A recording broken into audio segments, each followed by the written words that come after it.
descansar no chuveiro. Descansar, dorme.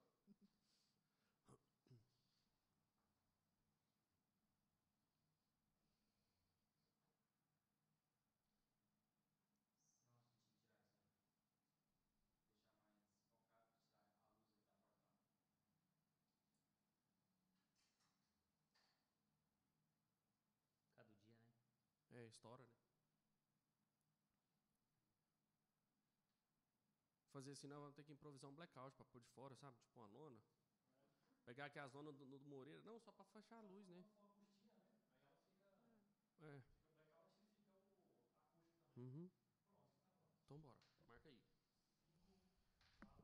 5, 4, 3, 2, 1. Seja muito bem-vindo, meu irmão e minha irmã, a mais um Família Santa Cast, o meu podcast, o nosso podcast, o podcast das nossas famílias. Com muita alegria que a gente recebe você aqui nesse dia para celebrarmos a vida em família, aquilo que Deus tem reservado de melhor para nós. E mais uma vez eu não estou sozinho, seja bem-vinda, minha esposa. Obrigada, amor. Deus abençoe a todos. Uma alegria estarmos juntos mais uma vez. Hoje vamos começar um pouco diferente, né? Eu sempre começo rezando. Mas hoje nós temos a graça de ter, né, o Padre Rodrigo, né, como nosso convidado especial. Pedir que ele faça uma oração conosco, então, Padre, abençoando essa partilha que nós vamos ter, né, para que eu tenho certeza que vai edificar muito a nossa fé. Amém. Em nome do Pai, do Filho e do Espírito Santo. Amém. Senhor nosso Deus, nós te louvamos no início dessa noite, nessa sexta-feira, nesse dia em que nós entregamos nosso jejum, a nossa oração, a nossa confiabilidade, o nosso passo de mortificação, vivendo, Senhor, os mistérios da Tua paixão, sempre na grande certeza de que, associando as vossas dores, as nossas lutas e fadigas de cada dia, desta semana que se encerra de maneira especial, nós encontramos em vós, Senhor, a graça e a sabedoria para vivermos o grande mistério da esperança e assim estarmos próximos da grande graça da ressurreição. Traga luz, Senhor, em nossas vidas, diante do vosso grande mistério de amor, a tua entrega por cada um de nós na cruz. Por Cristo nosso Senhor. Amém. Então, antes da gente começar mais um episódio, não pode deixar de falar, né, dos nossos apoiadores. Então, falar mais uma vez do nosso irmão lá, o Fábio, da Pets Bus. Então, se você precisa, né, de levar seu animalzinho de estimação para fazer banho, tosa, veterinário, comprar aquela ração de qualidade, ó, vai lá na Pets Bus, 3 unidades da Pets e Bus. Jardim Atlântico, setor Coimbra e também lá no setor Marista. Vai aparecer para vocês o Instagram deles e também o telefone da unidade do Jardim Atlântico. Outro irmão que tem sempre nos apoiado também é o Alaor, lá da GVS Móveis. Então, se você precisa reformar o seu armário da cozinha, fazer um guarda-roupa, móveis para escritório, tudo que é móvel planejado, GVS Móveis. Vai aparecer também na tela para vocês o Instagram e o telefone do Alaor, tá bom? Outro irmão que tem nos apoiado sempre também é o Tiléo, da Leotec. Inclusive, essa imagem aqui, ó, vou passar para o Padre Rodrigo abençoar para nós, foi um presente da Leotec, né, o São Luís e Santas Eves, que são padroeiros do nosso podcast. Então, se você precisa, né, de fazer aquela revisão do seu veículo, nós estamos em período de férias, né, revisar ali injeção eletrônica, a parte de suspensão, tudo que você precisa revisar no seu veículo, procure aí o Tiléo, lá da Leotec, vai aparecer aí também.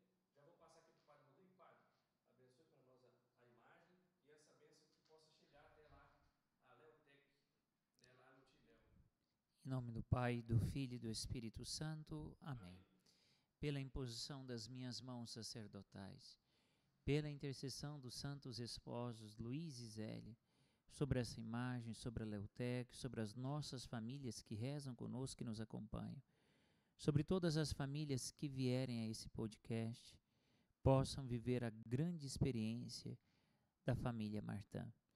Que sejam para nós faróis, luzeiros, luz que ilumina os nossos passos para sermos família santa nos tempos de hoje. Em nome do Pai, do Filho e do Espírito Santo. Amém. Ó, e essa imagem aí que vocês estão vendo, essas camisetas, mostra aí, vamos fazer uma propaganda. Aqui, ó, essa camiseta que vocês estão vendo aqui, ó, da imagem da Sagrada Família, olha que lindo. Vocês vão encontrar lá na loja oficial lá da Sagrada Família. Então, entra aí no Instagram também, loja oficial Sagrada Família, né, chame lá o pessoal no direct.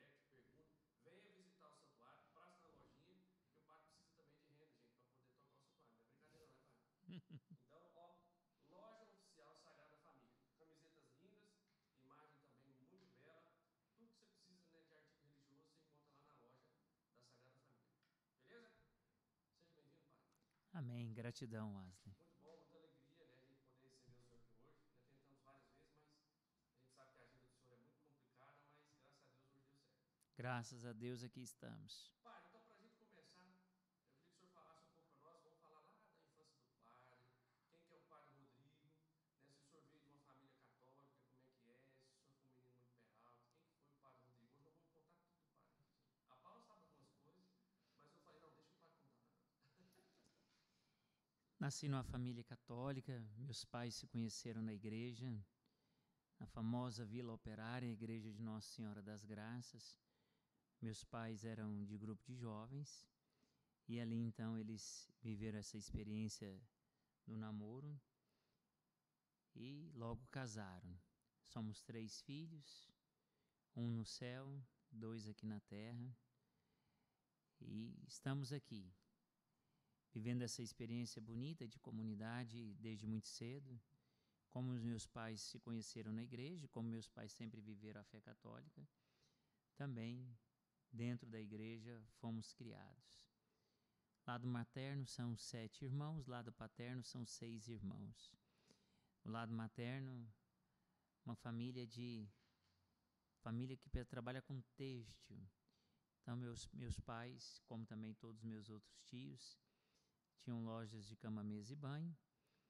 E meu pai veio para aqui, para a região do nosso santuário, desde que casou, residindo no sudoeste e tendo uma loja de cama, mesa e banho.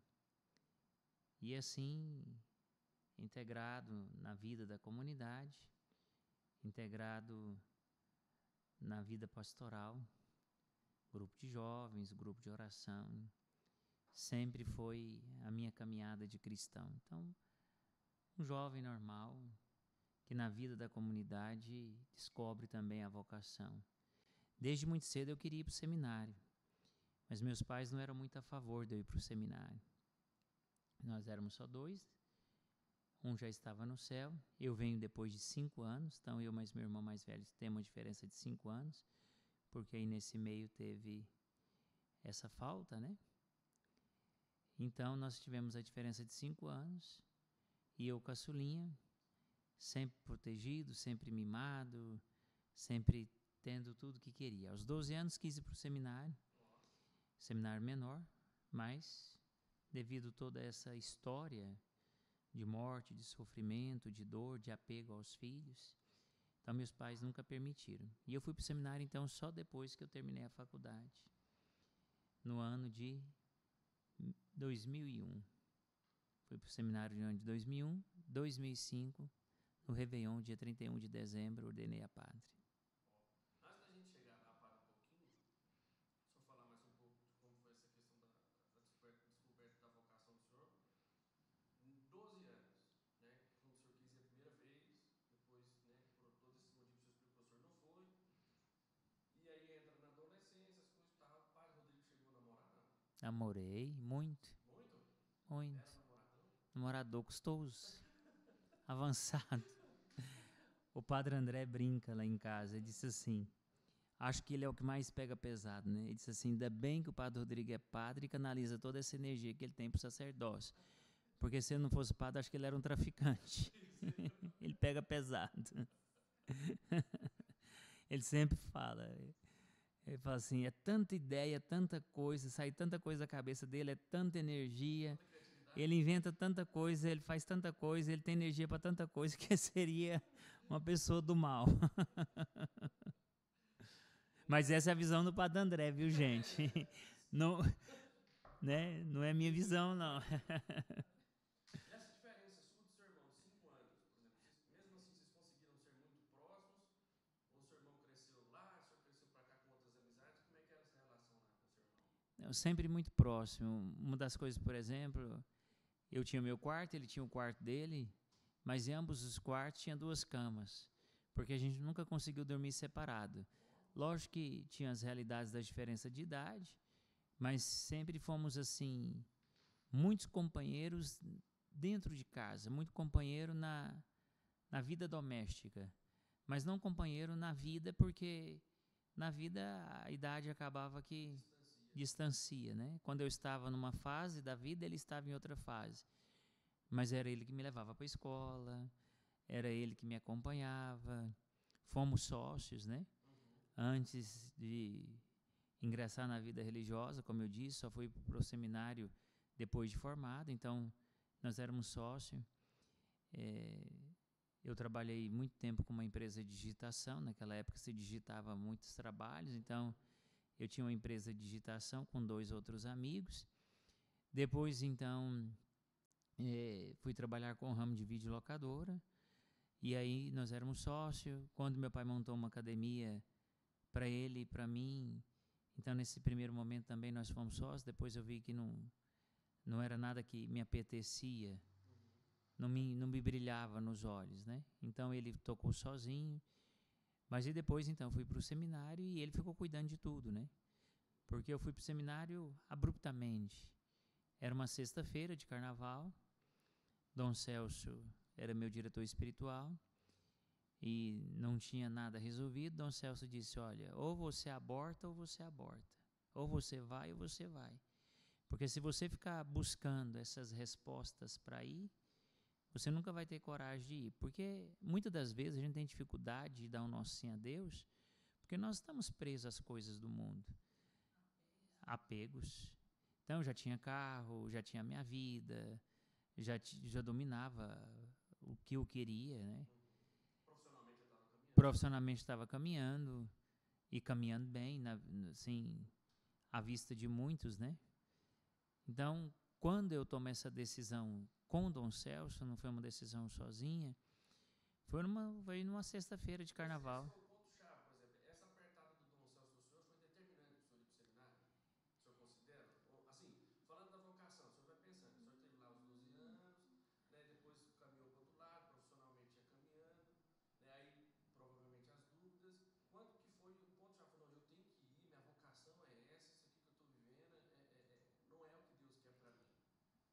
Então, na verdade, foi um processo, né? Eu tive 3 grandes padres que me ajudaram muito nessa época, né?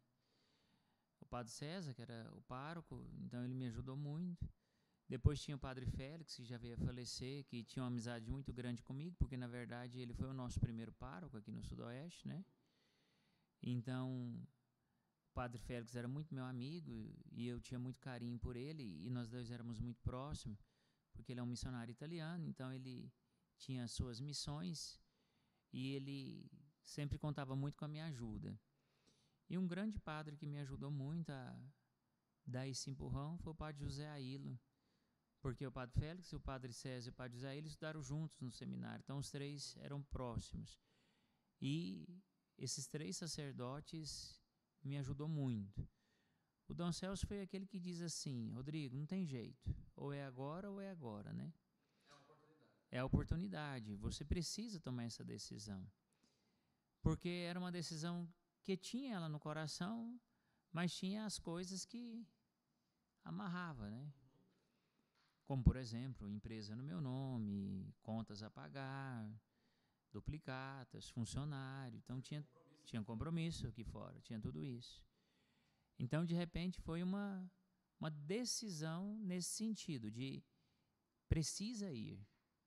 E daí, então, eu fui para o seminário e vinha para casa toda sexta-feira, somente na sexta, vinha, ficava a sexta, voltava, mas para ir resolvendo essas coisas, né? Depois de 6 meses que eu estava no seminário, aí então, era o ano de 2001, chega Dom Washington, no mês de julho, era bem no mês de julho, bem na metade do primeiro ano. Aí Dom Washington foi mais duro, aí já foi a parte de começar a cortar essas combinas que tinha, né? E aí foi automaticamente um cortar. E graças a Deus, meu irmão ficou administrando tudo até tomar as decisões com o tempo, né? 2, 3 anos depois de romper com isso mesmo e olhar para frente e seguir o caminho, né? E nessa época seu pai e sua mãe já estavam de boa com relação à vocação já? Não. sempre eles não apoiavam, mas não prejudicavam. A dificuldade de que verdadeiramente eles não criaram o filho para isso, né? E ser mãe de um padre e ser pai de um padre, como eles conviviam, né? Então, o pai e a mãe de um padre sofrem muito, né? Porque o pai e a mãe de um padre sabem o preço da vida do sacerdócio. É uma coroa. Nós temos consciência disso. Como é bom ter um filho padre, como é bom ser mãe de um padre, como é bom ser pai de um padre. A vida do sacerdote é uma vida muito bonita. E realmente nós temos consciência de que vale o céu, né? Não vale a pena, vale o céu. Só que junto com o céu tem o Calvário, né? O padre não descansa, todo mundo cobra, todo mundo quer o padre. Serviço de padre, poderíamos dizer que é como serviço de dona de casa, né? Não acaba nunca, né? É um serviço que não acaba nunca. E a alegria do padre é celebrar um casamento, é celebrar uma missa, é celebrar um batizado, é celebrar um velório. A alegria de um padre é celebrar uma confissão, atender as pessoas. Então, assim, é muito distoante daquilo que nós estamos acostumados na vida de hoje, né? E depois a gente faz a pergunta, o que o padre tem por recompensa, né? O céu. Porque recompensa não tem. Não existe uma recompensa, né? Não tem uma recompensa. E assim, pastor, falando, cortando o senhor um pouquinho, assim, nós, o senhor sabe a nossa realidade, nós temos muitos filhos, né? E a gente, por várias vezes, a gente conversou sobre isso, né? Que, um dos nossos filhos podia ser padre, né? Porque a gente vê como uma boa vocação, a gente sabe que isso é um cuidado de Deus. Particularmente, a gente não deseja e não sonha, assim, igual seus pais sonhavam outras coisas para o senhor. Né? O que eu e a Paula deseja de verdade é que os meninos sigam a vocação, né, dentro daquilo que Deus quer. A gente não se importa muito com a parte. Não é que a gente não se importa, mas não é prioridade para nós a parte acadêmica. A gente quer que eles sejam santos e que principalmente descubram a sua vocação primeiro. Mas a gente sabe, né, dessas dificuldades do padre, hoje a gente sabe as dificuldades dos seminários na formação, nas coisas. Isso não deve ser sinal para desestimular as pessoas, mas um sinal de que a gente precisa rezar mais pelo clero. Rezar muito pelo clero, rezar muito pelas vocações, rezar muito pelo seminário, rezar muito pelos padres formadores, né? Eu fui padre formador, então por muitos anos eu fiquei na formação. Tive uma cruz muito grande na formação, que foi de enterrar um seminarista, né? Então, assim, um dos seminaristas da minha época teve um câncer, um linfoma leucêmico, e ele veio a falecer, e foi um período muito difícil. Foram 3, 4 anos de tratamento, de muita dor, de muito sofrimento, né? Então, e sendo cuidado dentro do seminário, porque nesse caso era um seminarista da Diocese de Formosa, uma cidade longe, lá de Posse. O recurso estava aqui, família simples, família de poceiros. Então era nós conosco, cuidando dele, né? E ele veio a falecer, então não foi um período fácil. Mas, por exemplo, um padre na paróquia, ele ganha um bolo, um padre na paróquia, ele ganha um presente, um padre na paróquia, ele ganha um carinho da família, um padre na paróquia tem contato com as crianças, um padre na paróquia tem contato com os idosos, um padre na paróquia tem a alegria da vida diária de um sacerdote, né? Que também gostaria de destacar, realmente, por mais que seja uma grande cruz o sacerdócio, mas o sacerdócio é uma graça, é um privilégio, é um dom, né? Eu sou muito feliz como sendo padre, e não somente feliz, como eu sou também, assim, privilegiado, né? É realmente algo maravilhoso. A gente vê as crianças, vê as pessoas se formando, vê as pessoas se desenvolvendo, né? Essa semana mesmo eu tive a oportunidade de dar uma bênção, né? Num dos filhos nossos que iam para o hospital para poder dar à luz, né? Então, do Sebastião e da Elcimar, do Marcos e da Lécia, naquele momento em que eu dou a bênção naqueles filhos, é realmente assim, dadivoso, né? Eu cheguei no santuário, eram ainda crianças, eram adolescentes, hoje já estão no segundo filho, formando uma família, e eu tenho o privilégio de poder abençoar, de ter o privilégio de poder ser esse homem de Deus que liga a bênção, né? Então, isso é uma dádiva. Então, nós, os padres das paróquias, nós temos as recompensas diárias, que não são recompensas materiais apenas, ou emocionais ou espirituais. São recompensas sem explicação. Essa semana mesmo recebi um telefonema de um avô, uma pessoa até um pouco ligada a você, me dando uma satisfação, o Aguinaldo dizendo que estava na fazenda com os netos, e depois pude trocar com ele algumas mensagens de avô, né? Então, assim, isso é dadivoso, isso é bonito, né? Não tem valor, não tem preço, né? A gente não consegue comensurar. Agora, o padre que está no seminário, o padre que está formando, ele está ali por conta dos seminaristas, né? Essa relação diária com o povo, essas dificuldades. Então, assim, por isso nós precisamos rezar muito pelos formadores, que inclusive esta semana estão em formação em Belo Horizonte. O organismo na igreja que cuida do seminário se chama OSIB, né? Então, é a Organização dos Seminários e Institutos do Brasil. Então, eles estão estudando, estão se capacitando esses dias, durante toda essa semana, em Belo Horizonte. O Brasil todo se converge para lá. Dom João está lá, sendo um dos apoiadores da formação. Então, gostaria de chamar a atenção para isso, né? Então, é muito importante amar as vocações, querer bem as vocações, rezar pelas vocações e ser esse dom de Deus na vida das vocações. Eu acho assim, pai, o senhor falando essa questão aqui, veio algo no meu coração nós, famílias, né, a gente exige muito do sacerdote. Por exemplo, o senhor falou um monte de coisa, o senhor faz. O senhor está aqui, daqui a um tempo, né, o senhor já tem que atender outra pessoa, alguém te liga, alguma coisa, é urgência. O telefone não para, né? E assim, é tudo urgente, né? Não tem Tudo nada assim, urgente. padre, ó, daqui 3 dias o senhor consegue fazer. Não, padre, pelo amor de Deus, tá. Igual a gente já presenciou várias vezes, né? Você está numa fila de confissão, entra uma pessoa desesperada, precisa do padre agora, misericórdia, tá. E aí eu vejo assim, não vou generalizar porque a gente não deve fazer isso em nenhuma situação, mas eu vejo que nós, enquanto famílias, nós somos muito amparados pelos sacerdotes, né? E hoje, de maneira especial, a gente falando aqui do santuário, não tem como não falar disso, né? Desde quando eu vim para cá em 98, que era quando era a paróquia Sagrada Família, sempre teve essa questão com as famílias, né? E eu vejo a nossa omissão de rezar muito pouco pelo clero, pelos formadores, né? Às vezes a gente quer exigir padres santos, padres com disponibilidade, mas a gente não tem também essa contrapartida. Eu vejo nós, enquanto famílias, muito omissos nessa questão, né? Quantas vezes a gente poderia, né?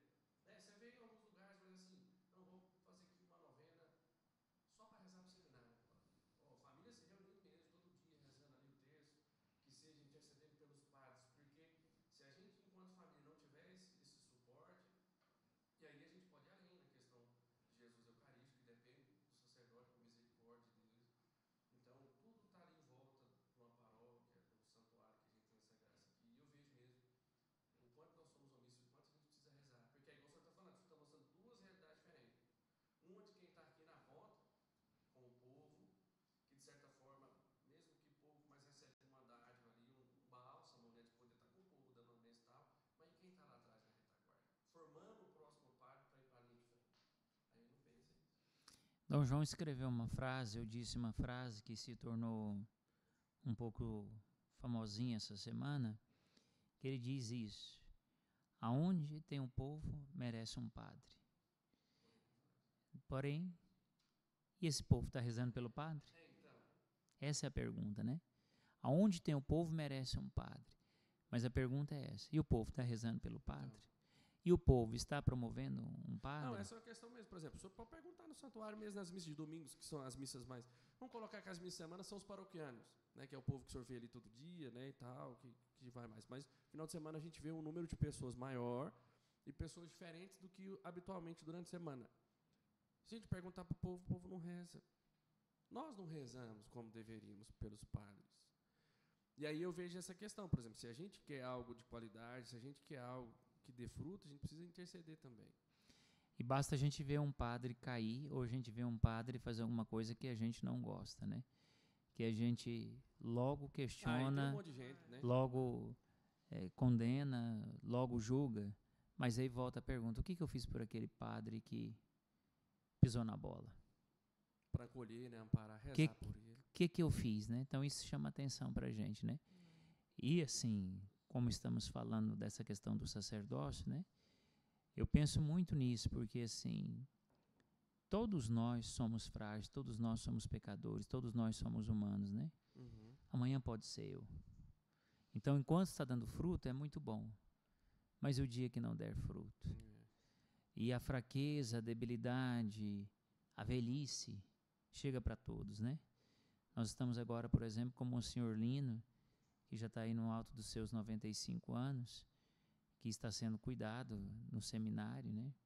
Que é um padre italiano que veio para aqui e que deu a vida toda por essa nossa região. Uhum. E um homem ultra apaixonado pela igreja, mas que nesse momento está totalmente na cama e está totalmente debilitado, né? Dependente. Então, longe da família, longe dos seus, dependente. E aí a gente vê assim, como nós deveríamos fazer mais. E amanhã sou eu, né? E aí assim, quando eu falo do privilégio, é realmente maravilhoso, né? Semana mesmo eu ainda perguntei para um padre. E o padre foi visitá-lo, eu falei, ele te conheceu? E o padre, não. E o padre ficou meio frustrado, porque assim, esse padre, realmente o padre Lino fez muito por ele e ele fez muito pelo padre Lino, né? Uhum. E eu sou um dos privilegiados. Todas as vezes que eu chego lá para conversar com ele reconhece, ele manifesta. Agora mesmo estava na Expo Católica, semana passada, encontrei com uma paroquiana dele, de muitos anos atrás, de Caldas Novas. E essa paroquiana queria por tudo falar com ele, mesmo explicando a situação. Uhum. E eu liguei para o padre Pedro de vídeo, e o padre Pedro de vídeo falando com ele, mostrando ela, né? E de repente, pelo próprio vídeo, na distância e pela voz, ele me conheceu. Então, assim, algo dadivoso, maravilhoso. Mas, assim, a pergunta é essa, um dia eu vou chegar lá, né? E nesse dia que eu chegar Quem lá, vai cuidar do... como será? É. Então, o padre vive essa insegurança, né? O padre vive essa inconstância, que é a inconstância do evangelho. Quem quer me seguir, renuncie a si mesmo, tome a sua cruz e siga-me, né? E essa questão é o seguinte, por exemplo, é algo que por exemplo, quando a gente quando um padre se lança, né, uma pessoa, um homem se lança para o sacerdócio, vai fazer a preparação, é igual o senhor falou e deixou muito claro, né? Ele está deixando tudo para lançar-se inteiramente em Deus, porque não tem mais nada. Porque não adianta a gente iludir também e achar assim, não, o padre, por mais que o senhor seja ali, receba os presentes dos paroquianos, tem alguém que vai te levar em outro lugar, mas lá na hora de deitar na sua casa, é só o senhor. E Deus, claro, sua vocação e tal. E aí o senhor falou das dádivas, dos mimos que o senhor, né, dá para o senhor, né, que promove pequenas alegrias. Mas dentro desse contexto todo, né, o senhor hoje um sacerdote, um reitor, o que entristece o padre diante de tudo aquilo que o senhor vê? O senhor fala assim, nossa, aqui podia ser diferente, isso aqui ainda me deixa triste ver algumas situações dentro do santuário, da convivência diária que o senhor tem com tudo, os atendimentos e tudo mais. Talvez uma das coisas que mais me deixa triste são as pessoas duvidar de Deus, né? As pessoas julgar Deus, as pessoas questionar Deus na hora da dor, na hora do sofrimento, na hora das provações. O sofrimento, ele deve nos amadurecer, mas muitas vezes nós temos uma fé tão infantil que na hora do sofrimento a gente faz emburrecer.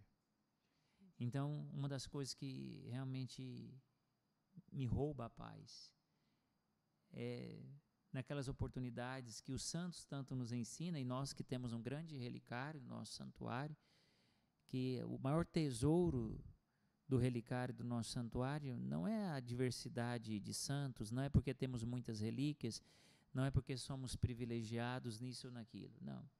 Porque nós temos a oportunidade de lindos e tantos testemunhos, né? Tudo começou com São Luís e Santa Zélia. Foram São Luís e Santa Zélia que trouxeram todas aquelas relíquias. A primeira relíquia que a gente recebe no santuário é de São Luís e Santa Zélia, doado pelo santuário de Alençon, aonde foi nos mostrando, através dessa grande graça, a família santa, a família Martã, santos esposos, e aí foi mostrando para nós essa beleza da igreja.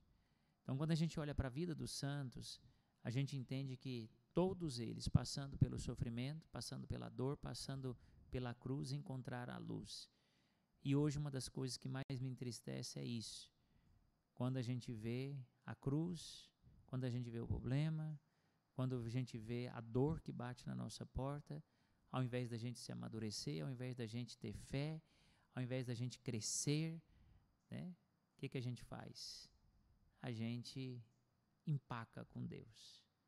Isso fere o coração. Não, e é o que a gente, um dia eu e a Paula a gente estava partilhando, por exemplo, a pandemia foi um período muito ruim, né? De muitas coisas acontecendo e tal.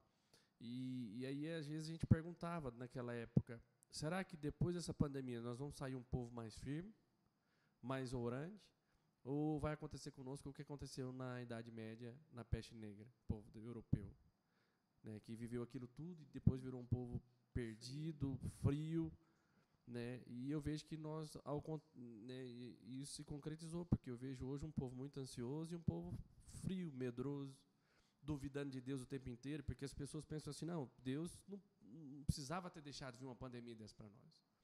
Se Deus, já ouvi isso, se Deus quisesse, Ele não precisava ter deixado, nós passamos por isso aqui, sofrimento, e Deus podia ter nos livrado disso. Mas aí, eu até falei para essa pessoa um dia, e o que nós fizemos para que Deus pudesse, né, não deixar vir a pandemia? Ou será que nós não podemos olhar todo esse contexto do sofrimento e tirar coisas boas? Né? Deus nos moldando, Deus nos oportunidade, né? Enrijecendo a nossa carcaça, porque a gente vai ter que viver ainda, porque igual o senhor falou, senhor, estou aí. Se a gente for pegar a vida dos santos, qual o santo que a gente conhece, talvez, que não passou por um martírio de doença, de flagelo?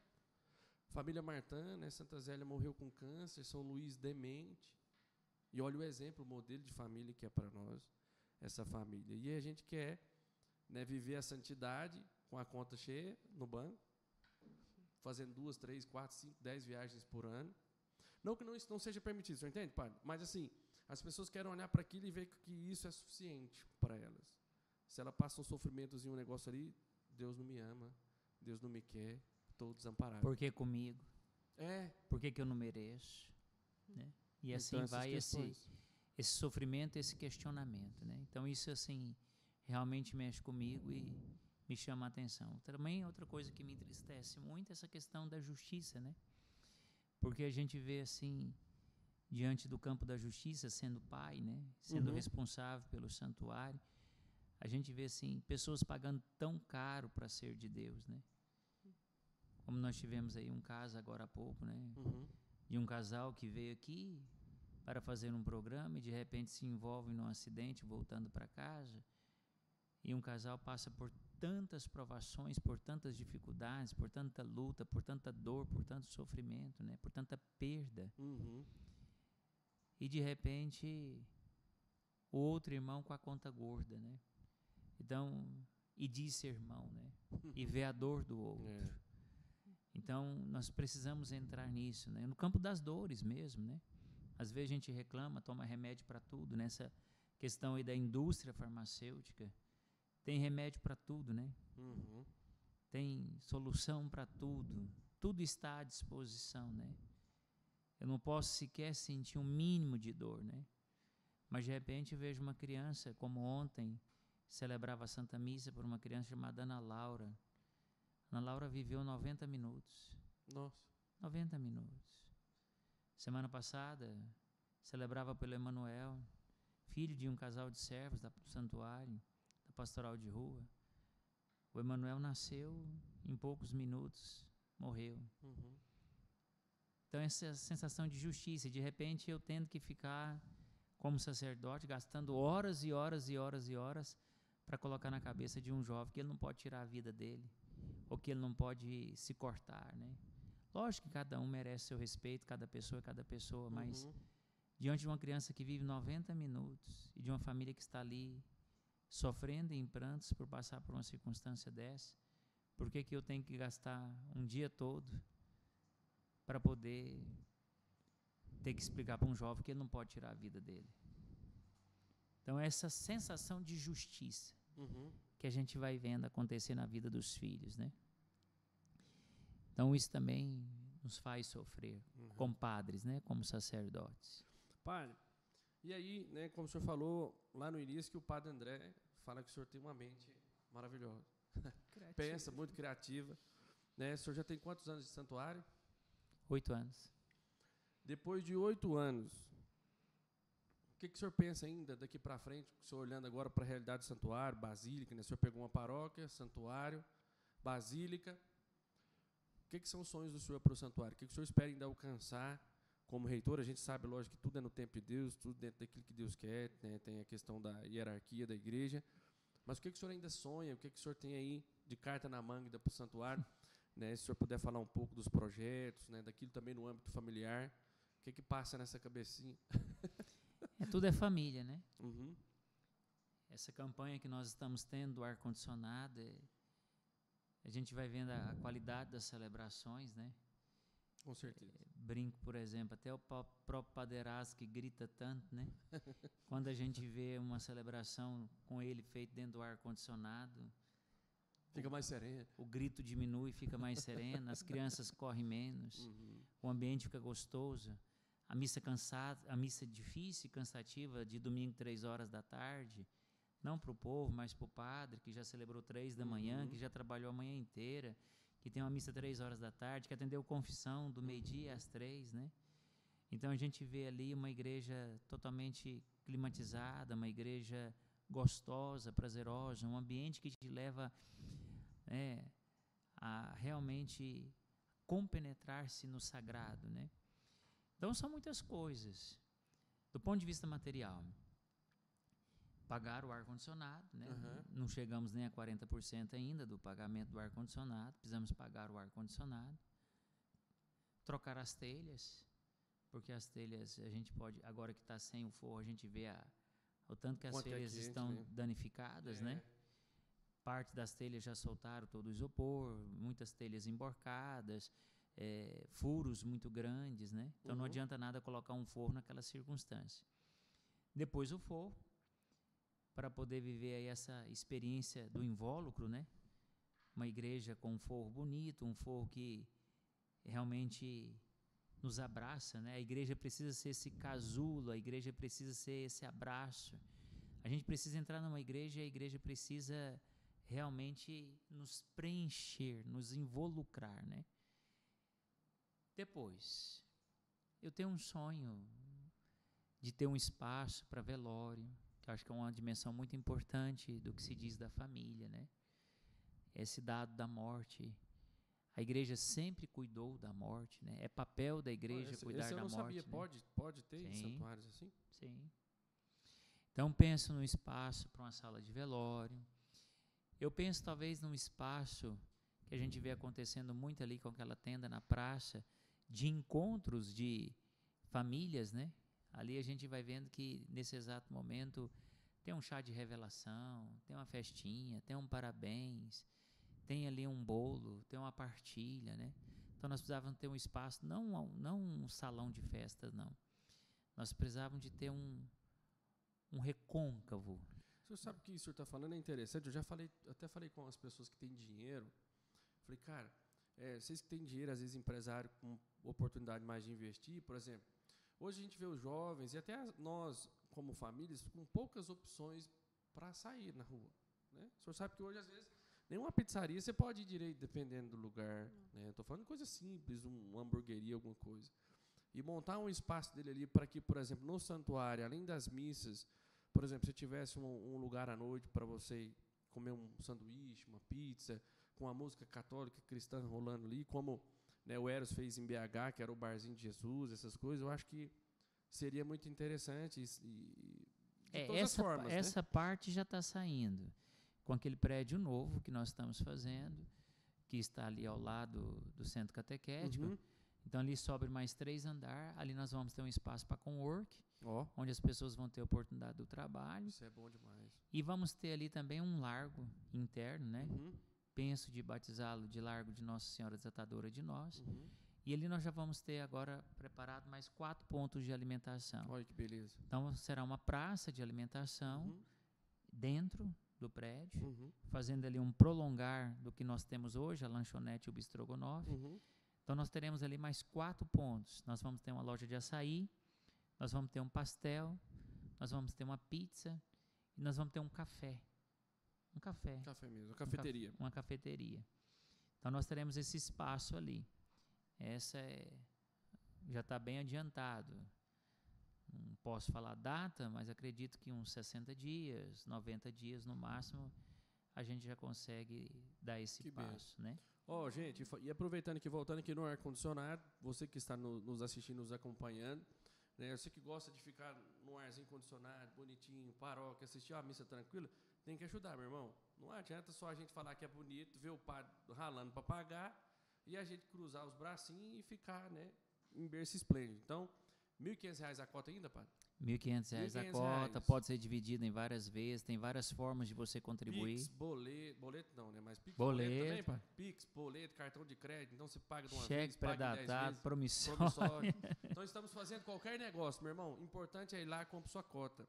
Né? Tem algo que é interessante, muitas pessoas falam, não, eu não tenho dinheiro para pagar R$1.500. Cara, junta 10 pessoas, junta 5 pessoas, divide essa cota, ajude o santuário. Né, o padre está falando aqui, às vezes o padre não é de pedir muito, né, eu vejo o padre muito sutil nas coisas, muito tranquilo, deixa o povo ver, mas tem hora que não dá. Precisa acontecer, igual eu falo para vocês, aqui o podcast para acontecer, as coisas, como o padre tem um podcast também, a gente precisa de investimento. Se não precisasse de dinheiro, era tudo muito tranquilo, né, padre? Era muito mais fácil. Mas faça a sua parte, junto lá 5 pessoas, você não tem o dom, né, não tem condição, ou no dom de vender, mas pede para outro, passa para outro, leva um folderzinho, pega no santuário, porque realmente depois, isso, se hoje as missas já estão agradáveis, sem uma climatização completa ainda, né, padre? Por exemplo, a parte térmica não está pronta. Né? Igual o padre falou, vai ter que trocar telha, vai poder pôr o fogo. Quando fizer tudo isso, gente, vai fazer frio lá dentro. Né? E é mais do que isso, né? Assim, a gente poder... Aquela frase que a gente aprende no Santuário Nacional, que eu acredito que chama muita atenção. Graças a Deus, nesse tempo de férias, muitos foram até Aparecida, outros estão indo. Talvez você esteja até saindo para Aparecida. E você vai ver essa frase lá espalhada para todo lado, né? Acolher bem também é evangelizar. E é nosso papel acolher. A igreja precisa acolher, e a igreja precisa acolher bem, né? Todos nós sabemos que estava insuportável, quer seja para os padres, quer seja para os fiéis, como estava a nossa igreja com o calor nosso do Goiás, né? Então agora nós estamos com a igreja, como o Wesley disse, ainda não 100% climatizada, mas já está muito gostosa. E tudo isso é esforço nosso. Aproveito para lembrar um pouco do testemunho de ontem à noite na missa, que quando o Wesley fala aí que tem que juntar 5, 10, eu vou além, Wesley. O testemunho de ontem muito me chama a atenção, né? Eu não tenho dinheiro, mas eu rezo a Deus, para que Deus me dê o dinheiro. Esse foi o testemunho de ontem. Um irmão, quem estava na missa assistiu, ele não tinha condição alguma, ele falou por várias vezes, mas ele pedia a Deus a gente duvida que as nossas ações se partem da oração. Né?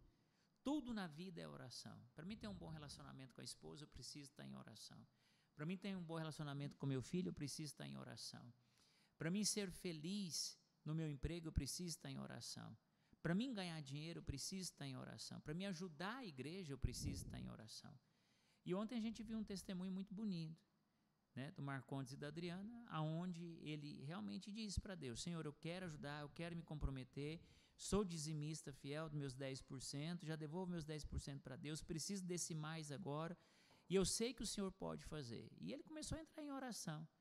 E de repente alguém chega para ele, né, e diz para ele o quê? Olha, vamos entrar aqui num acordo nessa causa, uma causa que ele já tinha esquecida. E qual é o valor da causa? R$15.000. Qual é os 10% de R$15.000? 10.500, né? Tem um caso interessantíssimo, Wesley, que eu não digo lá na igreja porque envolve família, né? Mas esse caso para mim assim mostra como que a campanha é de Deus. Se eu pudesse publicar, realmente eu publicaria, né? Mas uma senhora muito pobre, muito simples, que vai para a igreja escondida dos filhos do mundo que a gente vive hoje. Uma senhora muito pobre, muito simples, que vive uma fé das catacumbas e que dá para Deus escondido, porque aquilo que a gente está acostumado a saber hoje, a realidade hoje é essa. Ter muitos filhos é exagero, ir para a igreja todo dia é exagero, ir na missa todo domingo é exagero. Se eu falto à missa domingo, eu não preciso confessar, porque eu não pude ir porque eu estava ajudando meu pai a lavar o carro, não porque eu fui levar minha sogra no hospital, não porque eu estava cuidando do filho da minha vizinha, não porque eu tive que ir num velório. Então, assim, são coisas boas, mas que a gente coloca no lugar das obrigações com Deus. Eu preciso ir no velório, eu preciso, né? Eu disse para vocês, para mim poder chegar aqui agora, eu tive que ir lá em Hidrolândia. Eu tive que ir lá em Hidrolândia e voltar, por quê? Porque eu fui cuidar do meu pai. E eu fui cuidar do meu pai e da minha mãe no momento que eu tinha. E é minha obrigação cuidar do meu pai e da minha mãe, né? Meu pai se envolveu num acidente, graças a Deus meu pai não teve nada, mas o carro deu perca total, ele não foi culpado, foram 3 carros nesse acidente, ainda pegou um motoqueiro. Foi um acidente muito horrível que aconteceu há poucos dias na Castelo Branco, no sábado à tarde. Muitas pessoas viram que realmente foi um acidente horroroso.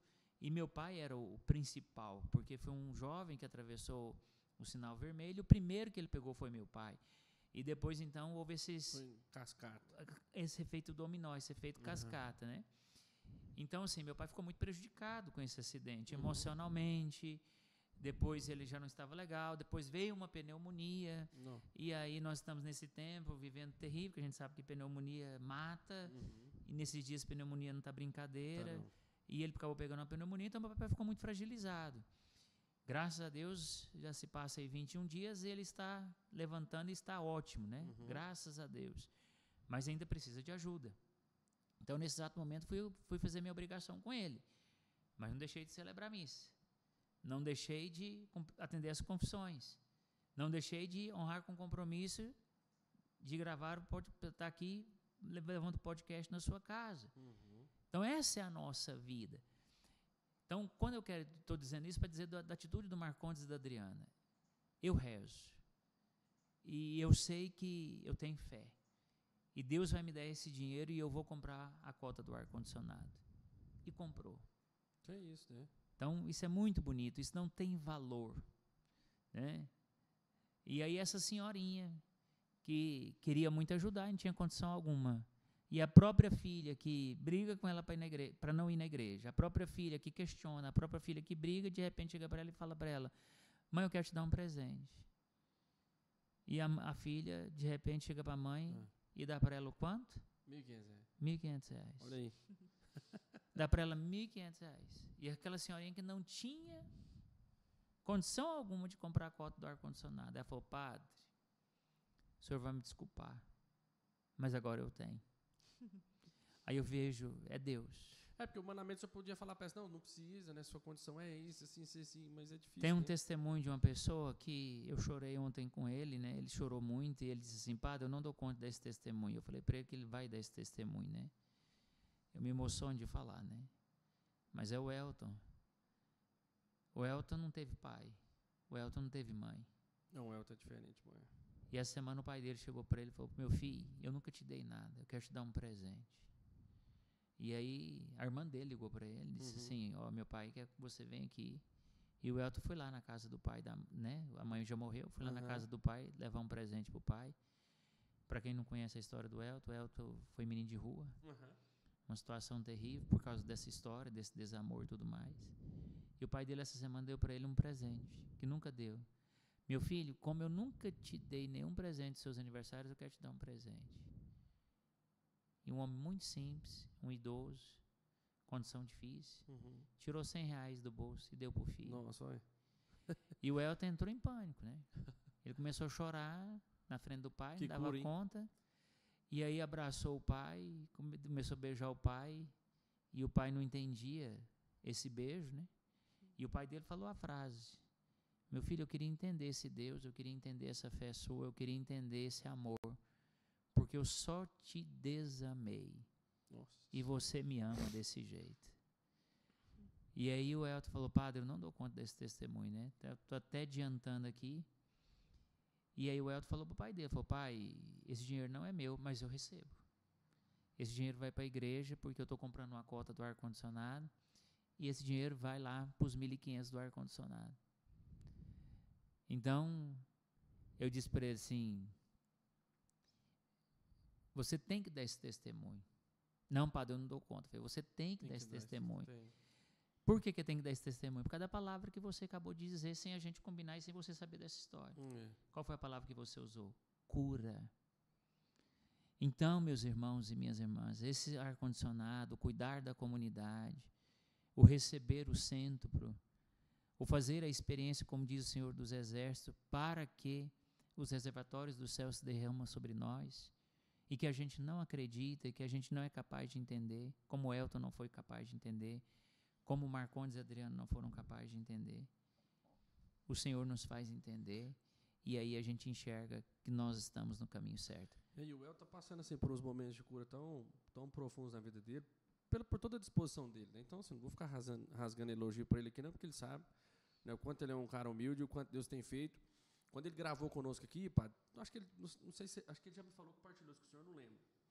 Eu tenho certeza do Carlos. Ele falou que quando ele saiu daqui no dia, ele ficou muito emocionado no podcast ao contar a história dele. No dia que ele saiu daqui, quando ele saiu, a irmã dele ligou para ele, muito tempo que não ia lá, foi jantar com ele. Né, ele disse que foi um momento de cura muito grande, ele proporcionar aquele jantar para a irmã. E ele disse que ele tem o hábito de rezar com os filhos, todos os dias. E ele foi rezar um dia lá com a menininha dele, com a mais velha. E aí ele não sabe por que ele dormiu. E a menina estava assistindo um episódio do podcast dele.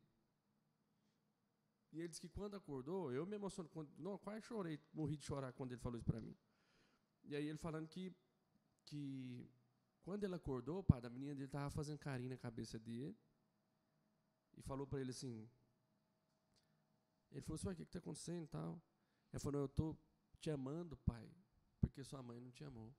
Estou cuidando do senhor, porque sua mãe não te cuidou. Então eu vou sempre cuidar do senhor. Então assim, a gente vê as curas, né? E quando a pessoa se dispõe no reino de Deus, quando ela é desprendida e põe a mão no arado mesmo, não tem jeito. As recompensas vêm de Deus, né? Os reservatórios são abertos. Essas são as promessas de Deus para nós, né?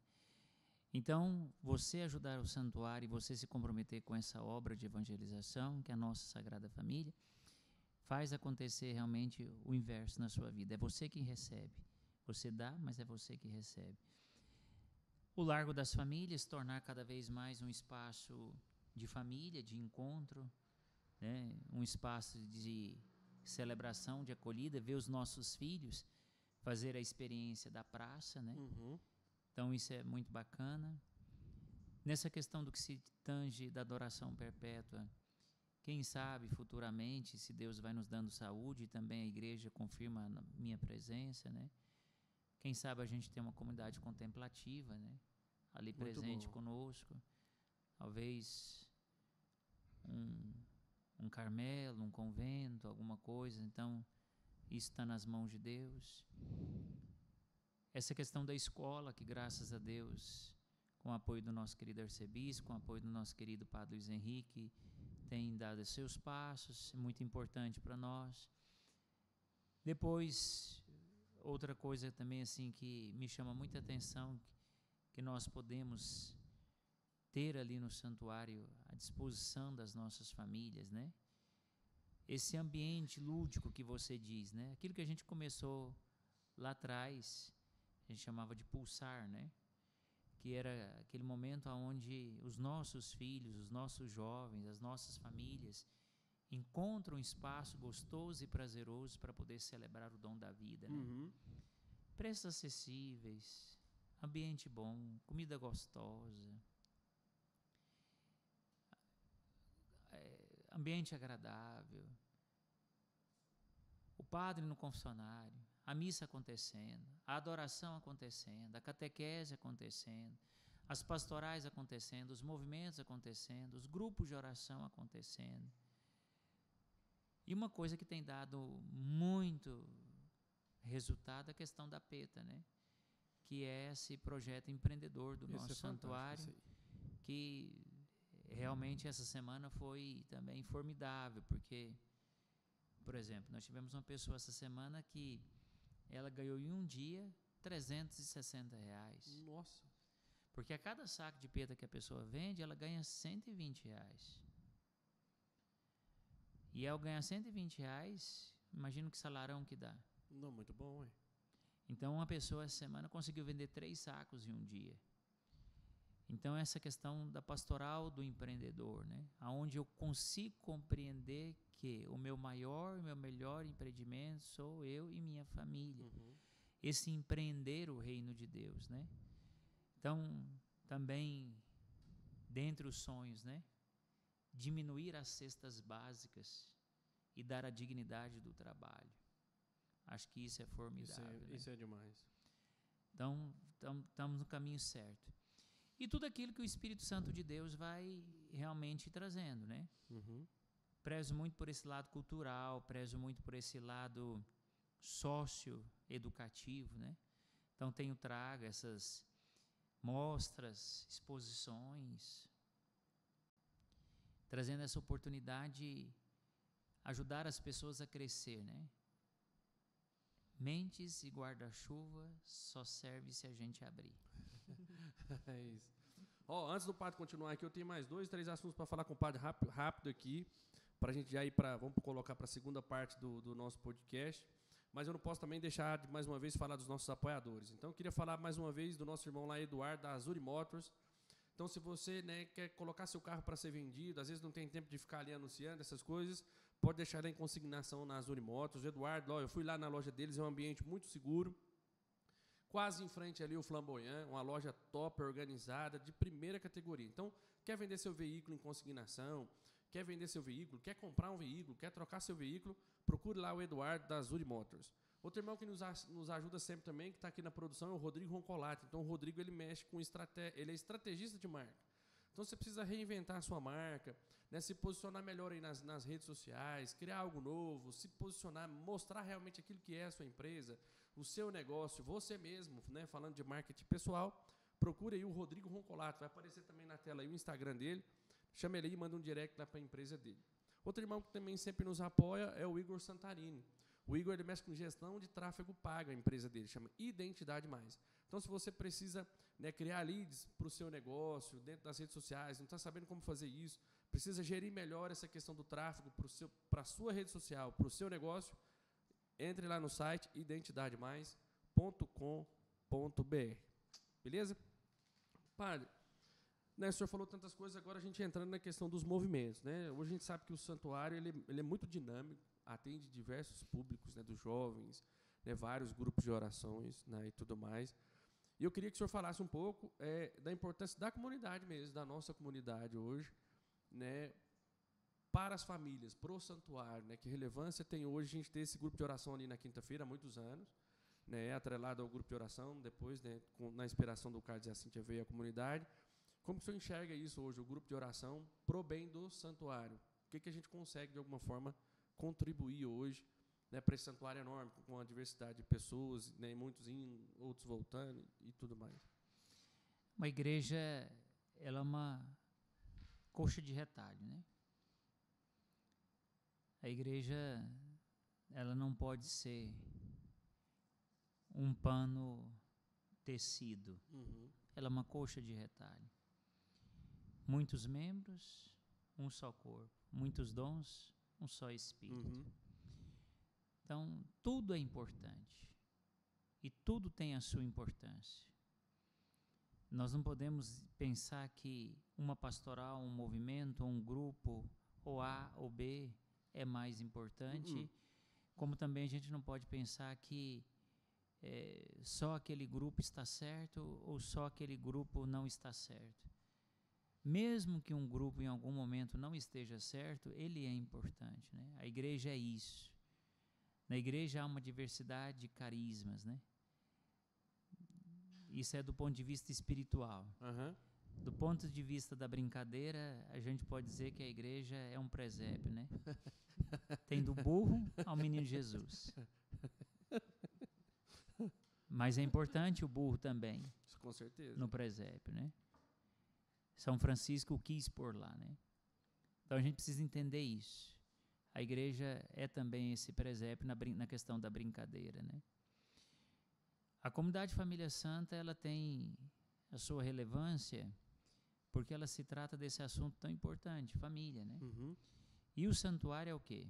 Família. O santuário tem esses dois pêndulos. O santuário tem um pêndulo da Eucaristia, é um santuário de adoração perpétua, esse ano celebrando 26 anos de adoração perpétua.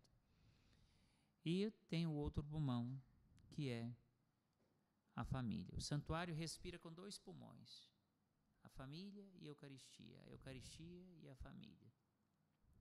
Então, por isso, o grupo de oração Sagrada Família, que nasce há muitos anos, tem a sua importância por ter esse carisma tão bonito que é trabalhar com as famílias. E não é concorrente, não é difuso, não é diferente, não é, vamos supor, um empecilho. Pelo contrário, é uma força, né? Então é muito importante para o santuário o grupo de oração Sagrada Família. Muito importante para a vida do santuário a comunidade Família Santa, que trabalha esse assunto e esse carisma da família. É isso. Eu acho que assim, padre, na verdade, assim, quando a gente coloca dessa forma, não é nem para poder, às vezes, gerar um palanque ou colocar a comunidade num pedestal, mas é igual o senhor falou. O senhor colocou muito bem. Eu acho que todos os grupos, como é uma paróquia muito dinâmica, são braços. Existe um corpo e existe as ramificações. E eu acho que a gente tem que andar em unidade com tudo aquilo que o santuário propõe para que o fruto aconteça. Com muita tranquilidade, muita simplicidade, né, que isso é até próprio dos nossos fundadores, falar muito da questão da simplicidade, porque nós somos privilegiados, de certa forma, por estar num santuário voltado para a família, que é um lugar melhor para a gente estar, porque a nossa comunidade tem esse carisma. E cada grupo que a gente vê ali, né, eu vejo lá o grupo de terça-feira dos jovens, como é que chama mesmo? Guardiões. Os guardiões, tanto de jovem, que beleza, cheio lá o estacionamento. E isso é dádiva de Deus para nós. A gente não pode ver como uma concorrência, mas como a vontade de Deus acontecendo em cada abraço que Ele precisa que aconteça. Então, muito tranquilo isso. E aí eu queria que, já que o senhor emendasse, já falasse para nós do primeiro congresso que vai ter aqui na Arquidiocese, o primeiro congresso das famílias, né, vai ser dia 18 de agosto, que o senhor explicasse para nós como que é, né, que se mover aí do bispo, né, como que vai acontecer, né, para que todos participem, né, todos nós devemos estar lá participando com as nossas famílias para todas as idades. Conta um pouquinho para nós, padre, então, como é que vai ser esse congresso? Dom João Justino, nosso arcebispo, nessa altura do campeonato, seu governo, ele pensa um encontrão das famílias, encerrando a Semana Nacional da Família, o primeiro congresso da família. Vai acontecer no Campus 2 da Universidade Católica, lá no Jardim Marilísia, ali próximo ao Parque Ateneu, atrás do Parque das Laranjeiras. Começa de manhã às 7 horas e vai até às 15 horas com a Santa Missa. É esse colorido da família e essa expressão de toda a família na Arquidiocese de Goiânia, de todo esse trabalho da pastoral familiar.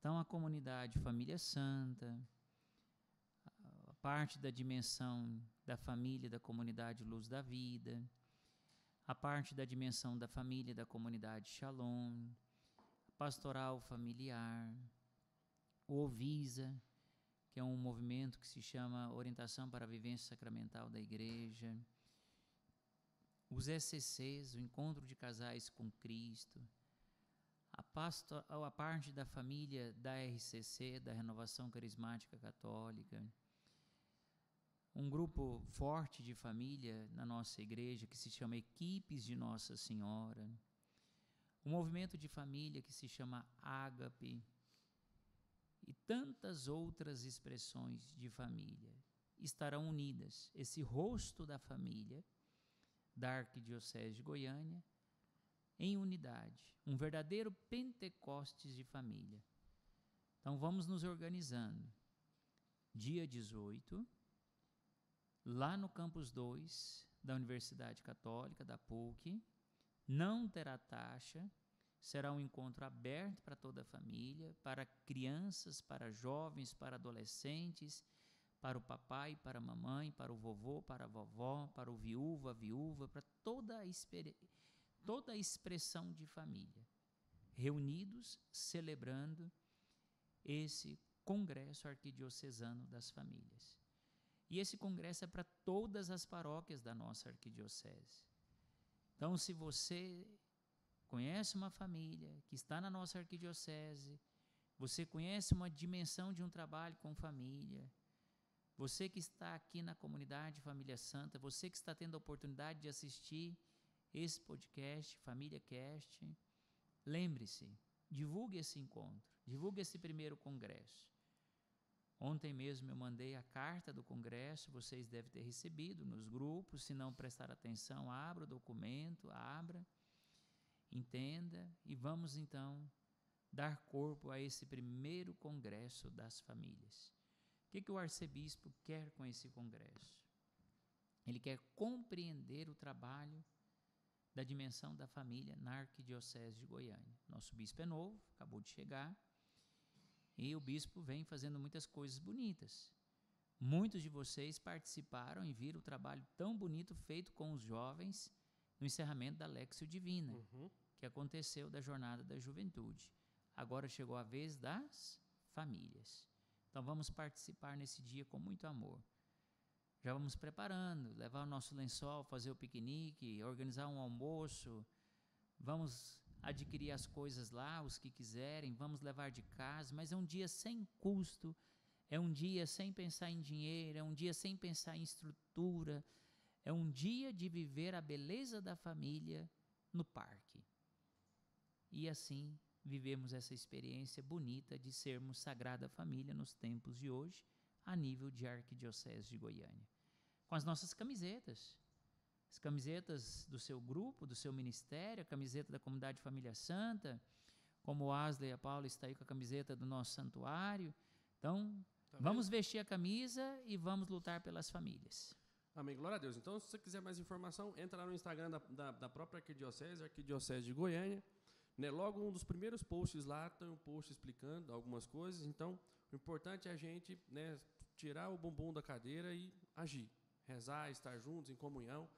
A nossa igreja precisa crescer mais em unidade. A igreja católica precisa crescer mais em unidade. Então, assim, juntos é que a gente vai conseguir fazer a diferença, né, nesse apostolado tão bonito que é das famílias, né, padre? Igreja é unidade, Wesley. Se isso. não for, não tem jeito, Não tem né? jeito. A nossa igreja tem um nome de universal.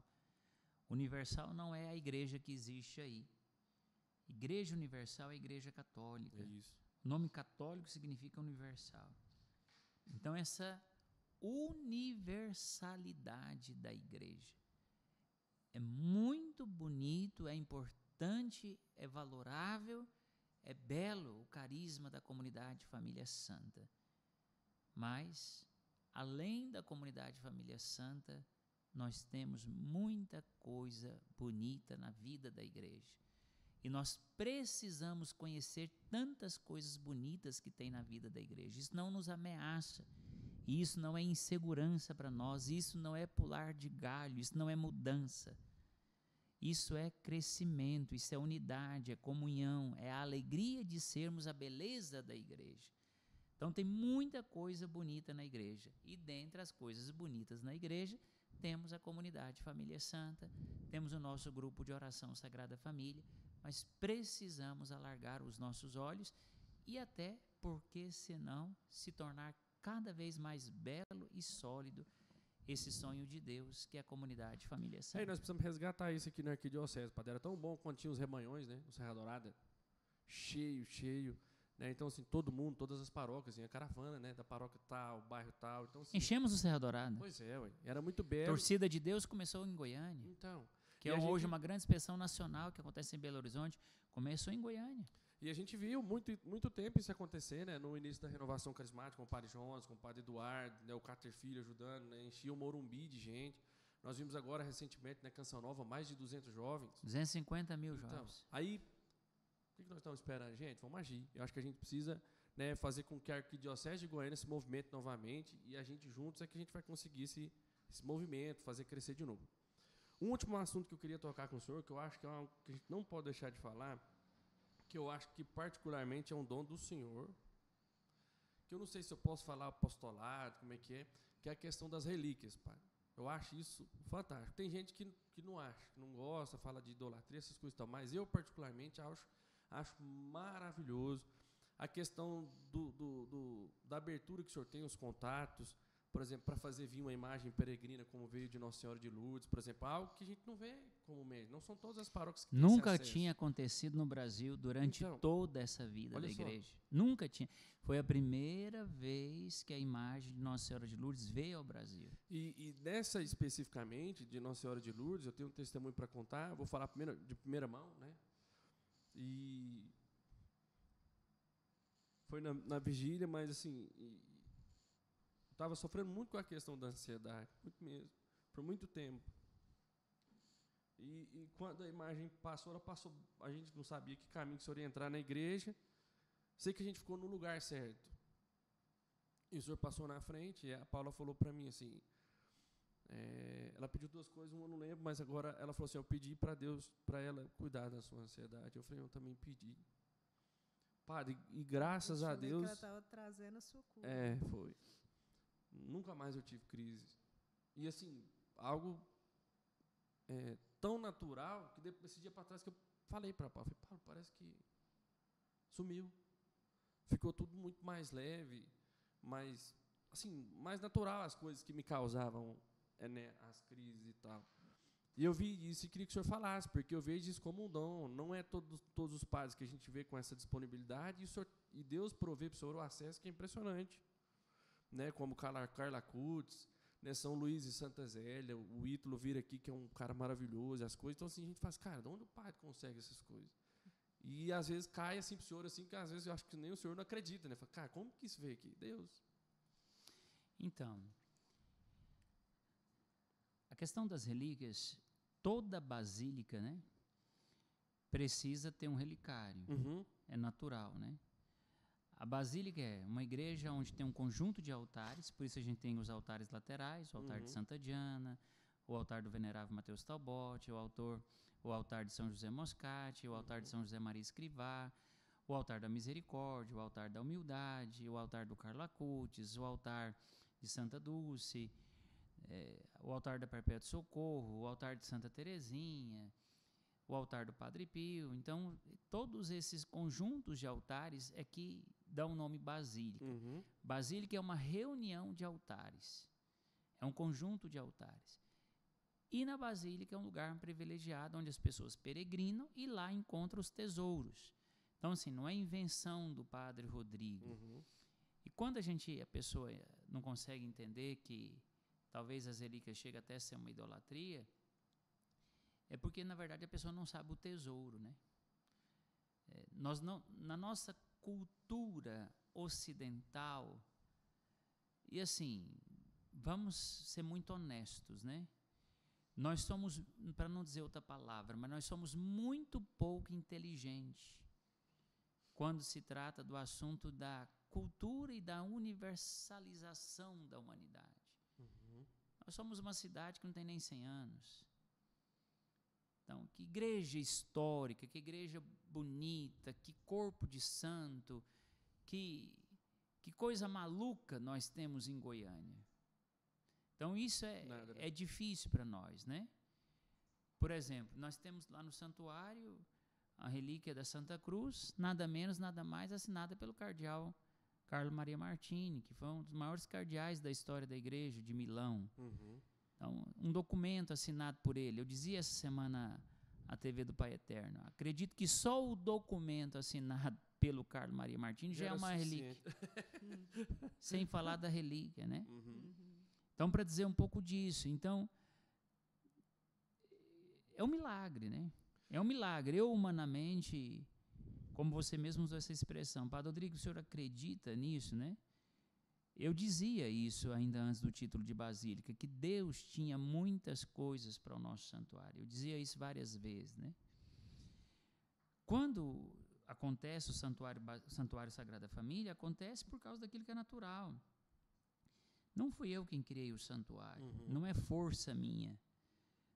É um resultado de um esforço, de uma história, como essa semana nós perdemos o Seu Divino, esposa da Dona Maria, e eu ainda trazia, é um dos baluartes da nossa fé, né? Ele estava cuidando das cinzas até hoje? Sim, e cuidando da fogueira, cuidando das coisas da igreja. Então, assim, são muitas coisas bonitas, né? Então, assim, muitas coisas interessantes, né? Que a gente vê na vida das nossas famílias. Então, o que eu queria assim, chamar a atenção é, talvez nós vamos entender essa riqueza que nós temos só, talvez quando o Padre Rodrigo passar, talvez quando os anos passarem, né? Uhum. Por exemplo, do Carlo Acutis. A gente tem a relíquia no santuário do milagre do Carlo Acutis. Pois é. Então nós temos assim, dentro do santuário, o milagre aconteceu em Campo Grande, né, através do Padre Marcelo Tenório. E num momento difícil da minha vida, meu avô morrendo, meu avô na UTI, no hospital, eu pego um avião aqui, vou lá em Campo Grande e volto no mesmo dia. Uhum. Peguei um avião cedo, resolvi a vida com ele, e à noite eu peguei um avião voltando, porque eu estava com meu avô morrendo, e trago para o nosso santuário a relíquia do milagre que o Carlo Acutis operou lá em Campo Grande. Depois, esta oportunidade, né, como você disse, o Padre Marcelo, o Padre Fábio, o Ítalo, é tanta coisa bonita, né? Uhum. Depois agora essa questão de toda essa experiência com o Padre Nicola, lá do Santuário de Lourdes, a oportunidade dos encontros com o Papa, Uhum. depois essa questão do título de basílica, né? Que realmente veio para o nosso santuário. Então tudo isso é muito bonito, tudo isso é muito especial, né? Tudo isso tem muito sentido. Uhum. Então não tem palavras, porque assim, o Padre Rodrigo, humanamente é impossível. Humanamente, por exemplo, um santo que eu gosto muito dele, né, pessoalmente, Charles de Foucault, divulga a oração dele, a oração do abandono, que é uma oração maravilhosa, um homem de Jerusalém, um homem que vivia de frente ao templo de Jerusalém, né? Uhum. Um grande místico da nossa fé. Então, de repente, sem mais nem menos, chega uma relíquia dele, de Charles de Foucault. Essa questão da batina do Papa João Paulo II. Uhum. Que merecimento nós temos para ter uma batina do Papa João Paulo II no nosso santuário? Então, tudo isso fala. Tudo isso fala. E é isso, é pensando, é refletindo, é rezando, né? É pedindo as bênçãos de Deus. Não, se eu falar nessa questão das relíquias, eu particularmente eu penso assim, por exemplo, quando eu vejo uma relíquia, eu vou ali, né, olhar, né, saber de que santo, essas coisas, é algo que me aproxima da história da igreja, do santo, que é algo mais próximo que a gente pode ter de um santo que viveu o negócio, você falou, não sei quantos anos atrás. Aqui em Goiânia nós não temos isso. A igreja diz que aonde está a relíquia de um santo, ele está. Aí. Então, ali nós temos uma santaiada, um santoral. A presença da igreja, de maneira tão singular, nos ajudando a enxergar esta beleza da nossa fé. Amém. Glória a Deus, então, meu irmão e minha irmã, né? Você que nos acompanhou até esse momento. Agradecer ao senhor, Padre Rodrigo. Obrigado pela disponibilidade. A gente sabe que não é fácil mesmo, né? Dispor de algumas horas que seja, né, para poder estar gravando esses programas, mas louvado seja Deus pela disponibilidade do senhor. E eu queria que o senhor falasse para as pessoas mesmo. Eu gosto de insistir nisso porque precisa. Né, quais os meios que as pessoas hoje podem contribuir com o santuário, financeiramente falando, no servir delas. Às vezes não é uma pessoa que não tem dinheiro, como o senhor falou, né, vai lá, serve, ajuda a carregar uma carreta de produtos para o Rio Grande do Sul, né, o santuário é ponte de arrecadação, né, e faz um trabalho muito bom nesse aspecto, ou intercedendo, né, vá lá para as capelas, interceda por nós, reze pelo padre, né, por todos os padres que ajudam o Padre Rodrigo também, dê sua contribuição de alguma forma. Como que as pessoas podem ajudar, padre? Estamos ali sempre à disposição, naqueles acrílicos que estão junto às portas, tem lá os carnês, tem lá os envelopes, onde você pode preencher, deixar o seu nome. Tem um balcão do dízimo no fundo da igreja, tem ali a secretaria, tem um balcão de atendimento dentro da igreja. Né? Várias são as formas de você poder estar contribuindo. Tem o meu telefone sempre à disposição, se você consegue anotar, se você tem aí como anotar. Ainda na igreja, em cada banco tem lá o Fale com o Padre, meu telefone pessoal, DDD 62 9311 0442. DDD 62 9311 0442. Fazer acontecer a nossa Sagrada Família, fazer acontecer esse pedacinho do céu, fazer acontecer essa experiência tão bonita, para que assim nós possamos estender as mãos, como nós estendemos aqui a comunidade Família Santa, sendo esse ponto de apoio, sendo essa casa aberta, E mais do que você realmente poder ajudar, mas você poder ser ajudado, que é a promessa de Deus, né?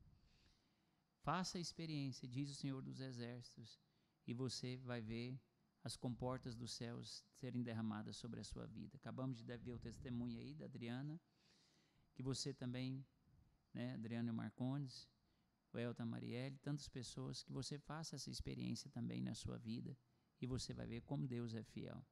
Amém. Glória a Deus. Acompanhe as redes sociais aí da Basílica, Basílica Sagrada Família, então no Instagram, Facebook, no YouTube, missas diárias, todas as missas do santuário são transmitidas pelo YouTube e também pelo Facebook. Então acompanhe, né, deixe seus comentários lá, faça seu pedido de oração, mas principalmente, meu irmão, não deixe de contribuir. Ajude o Padre Rodrigo, né, precisa concluir essa questão do ar-condicionado, então faça sua doação. Não tem dinheiro? Ore, joelhinho no chão. Mateus 7 fala muito isso, Mateus 7:7. Todo aquele que pede, recebe. Quem procura, acha. Aquele que bater na porta vai ser aberto. Então, o que precisa de nós é a disposição da oração. Como o Padre falou, tudo na nossa vida tem que gerar em torno dessa conversa com Deus. Tudo. Se a gente agir ao contrário ou fizer diferente, a gente vai ralar e vai ralar dobrado, né, Padre? Obrigado a vocês. Queria falar mais uma vez, também não posso deixar de falar da comunidade, né, das contribuições. Então, a gente está com muitas obras na nossa comunidade, né, construindo a capela lá para o Santíssimo Sacramento, né, a ampliação do refeitório, a construção do dormitório. Então, vai aparecer para vocês também o nosso QR Code para você contribuir. Meu irmão, a gente precisa da sua ajuda também. Então, nada do reino de Deus é construído, né, com tanta simplicidade ou de maneira tão fácil como muitos, né, pensam, né? Acho que não. Uma capela, ela surge da noite para o dia, assim, está tudo pronto, né, e uma obra está ali, os pedreiros chegou e construíram e está tudo mais. Não, a gente precisa de dinheiro e a gente precisa da sua contribuição. Então, contribua conosco, faça a doação e participe, né, desses momentos também, né, do nosso grupo de oração, às quintas-feiras, a partir das 19h30, no Santuário Basílica Sagrada Família. E a gente não pode deixar de encerrar esse episódio sem a sua bênção, Padre. Dê a bênção para nós. O Senhor esteja convosco. Ele está no meio de nós, Nossa proteção está no nome do Senhor. que fez o céu e a terra. Ouvi, Senhor, a nossa oração. Que suba até vós o nosso clamor. Pela intercessão da Sagrada Família, da família santa, dos santos esposos Luiz e Zélio, para que de fato nós sejamos essas sagradas famílias e essas famílias santas dos tempos de hoje, desça sobre nós, nossos lares, nossas pessoas. Sobre esta sexta-feira, sobre esse final de semana, a bênção do Deus Todo-Poderoso, Pai, Filho e Espírito Santo. Amém. Amém. Meus irmãos, então até o próximo episódio, se Deus quiser. Esperamos vocês cada vez mais junto conosco, unidos como famílias do céu aqui na terra. Deus abençoe. Deus abençoe. Obrigada, Padre, mais uma vez. Assim seja. Amém.